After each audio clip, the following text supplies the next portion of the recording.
Assalamualaikum warahmatullahi wabarakatuh. Kembali lagi bersama saya dalam pembahasan kuliah ataupun informasi pendaftaran kuliah tahun 2020 ini. Jadi pada kesempatan kali ini saya akan mencoba menjawab dari beberapa pertanyaan yang telah ditanyakan oleh calon mahasiswa pada video saya sebelumnya tentang KIP kuliah.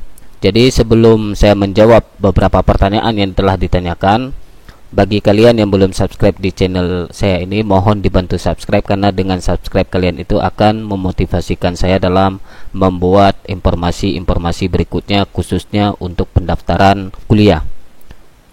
Jadi sebelum saya menjawab tentang pertanyaan KIP kuliah ini, saya akan mencoba menjawab dulu tentang pertanyaan dari mungkin beberapa siswa yang telah lulus SNMPTN. Kak, bagaimana cara untuk mencetak ulang kartu SNMPTN? Karena batas waktu pendaftaran SNMPTN itu di kampus kami ataupun di masing-masing kampus itu ada yang mendesak dan ada yang jadwalnya itu cepat. Di sini bisa kalian cetak, sudah bisa untuk dicetak, yaitu kalian buka lagi akun LTMPT-nya, kemudian kalian klik SNMPTN, kemudian nanti akan masuk seperti ini. Di sini sudah bisa untuk diunduh kartu pesertanya lagi. Ya, silakan untuk kalian coba unduh. Ya, di sini pun saya sudah memilikinya. Nah, jadi itu mungkin jawabannya untuk saat ini itu sudah boleh. Silakan untuk kalian lakukan pencetakan kartu ulang. Baik, pertanyaan yang pertama tentang KIP kuliah ini dari para alumni ataupun dari siswa lulusan 2018 dan 2019. Mereka menyatakan bahwa di saat pemilihan seleksi yang baru bisa diklik ikuti seleksi itu hanya SNMPTN, sedangkan mereka yang alumni 2018 dan 2019 mereka bukan peserta SNMPTN, sedangkan mereka akan mempergunakan KIP kuliah ini untuk pendaftaran UTBK SBMPTN. Kemudian apa langkah yang harus kalian lakukan saat ini? Jawaban dari saya, silakan kalian hanya menunggu saja sampai kapan dibukanya UTBK SBMPTN. Mohon diupdate untuk informasi UTBK SBMPTN. Bagi para alumni, untuk saat ini akun KIP kuliah kalian itu silakan kalian simpan baik-baik. Nanti jika UTBK sudah dimulai waktu pendaftarannya, silakan untuk kalian buka kembali dan pilih ikuti seleksi. Itu jawaban dari saya. Kemudian pertanyaan yang kedua dari pelamar KIP kuliah ini, mereka masih ragu dengan status akun yang belum terdata, sedangkan kalian itu sudah dinyatakan lolos SNMPTN, dan di kampus itu pun sudah diumumkan bahwa pelamar-pelamar KIPK dan yang bukan pelamar KIPK. Sehingga pertanyaan ini muncul dari siswa yang sudah lulus SNMPTN. Mereka merisaukan akan status KIP kuliahnya yang belum terdata. Jadi jawaban dari saya, bagi kalian yang status akunnya belum terdata dan kalian sudah lolos SNMPTN, mohon jangan risau, karena walaupun akun KIP kuliah kalian ini belum terdata, namun kalian di PTN itu sudah dianggap sebagai pelamar KIP kuliah. Karena kenapa? Karena kalian sudah melalui proses-proses yang telah disediakan oleh KIPK ini. Salah satunya proses yang sudah kalian lewati, di tingkat desa kalian sudah dikeluarkan surat pernyataan keluarga miskin. Kemudian di tingkat kabupaten juga kalian sudah melapor bahwa kalian itu memang peserta dari keluarga miskin. Kemudian dari pihak kabupaten pun sudah mensinkronisasikan data kalian itu dan hanya menunggu approve dari Kementerian Sosial. Jadi tidak perlu ragu, dan nanti sampaikan saja kepada pihak PTN bahwa untuk akun kami masih dalam proses, dan ini sudah dibuktikan oleh surat keterangan kurang mampu dari desa ataupun kelurahan, dan ini juga sudah ada surat dari Dinas Sosial Kabupaten Kota masing-masing yang mana data kami itu masih dalam proses.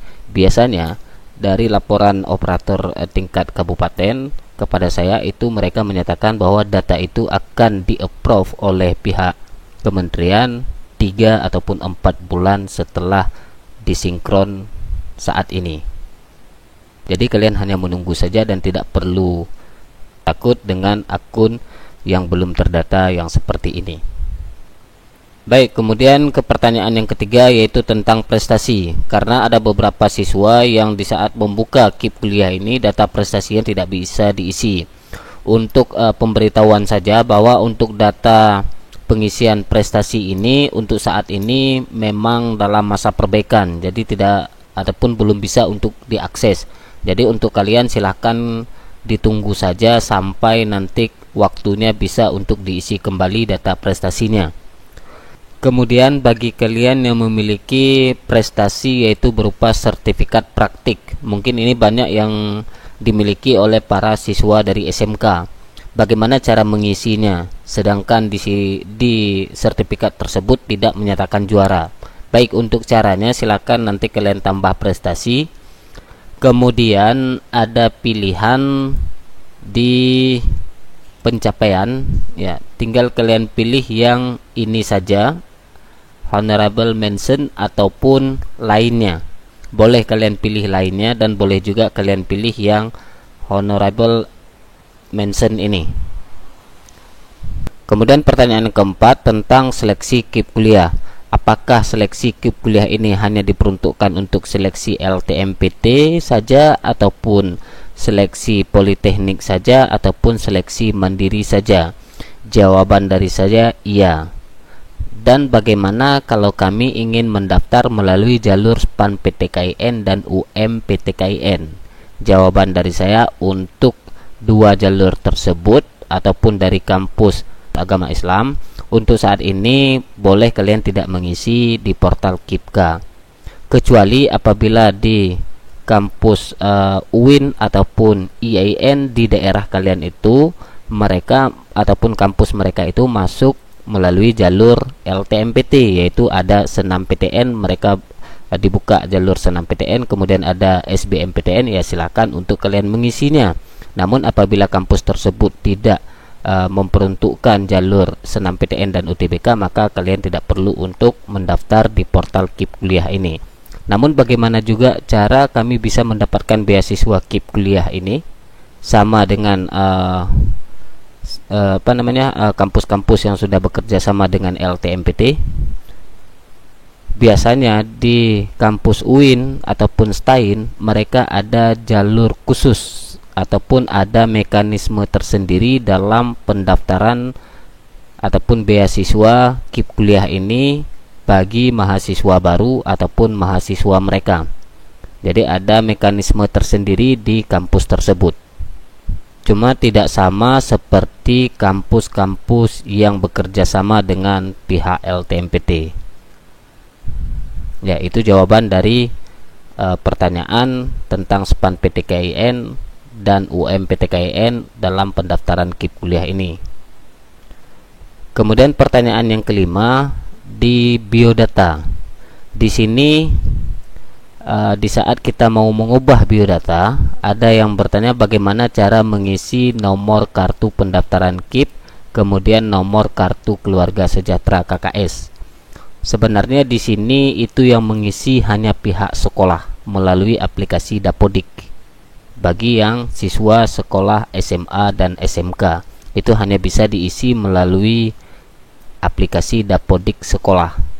Kalian jumpai pihak operator Dapodik, kemudian kalian sampaikan, kalian berikan kartu kalian yang sudah ada kartu ataupun pemegang kartu KKS dan KIP ini, kalian berikan ke mereka. Nanti pihak sekolah akan mengisinya dan akan disinkron melalui data Dapodik. Dan saya hanya bisa mengatakan itu kepada siswa SMA dan SMK saja. Karena kenapa? Di sini sinkronisasi ulang Dapodik. Di sini hanya berbicara tentang Dapodik. Kemudian bagaimana dengan siswa madrasah?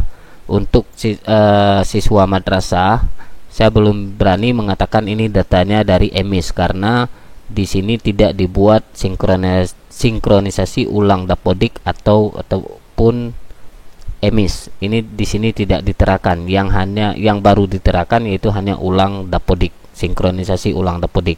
Apabila kalian sudah mengisi di data dapodiknya ataupun pihak operator sudah mengisi di data dapodik, ya silakan kemudian kalian perbaharui data. Di sini nanti kalian boleh klik untuk perbaharui data di sini. Kemudian sinkronisasi ulang dapodik. Kemudian ia lanjutkan. Jika memang datanya sudah diisikan di dapodik. Jika datanya belum diisikan di dapodik, maka itu tidak akan muncul. Ya, cukup sekian dari saya. Mungkin hanya bisa saya jawab dulu untuk 5 pertanyaan, dan pertanyaan berikutnya saya akan mencoba menjawab di video saya selanjutnya. Jadi untuk kalian yang belum subscribe di channel ini, silahkan untuk dibantu subscribe. Kemudian nanti di video-video saya berikutnya juga saya akan menjawab dari beberapa pertanyaan yang kalian tanyakan di kolom komentar. Saya akhiri. Assalamualaikum warahmatullahi wabarakatuh.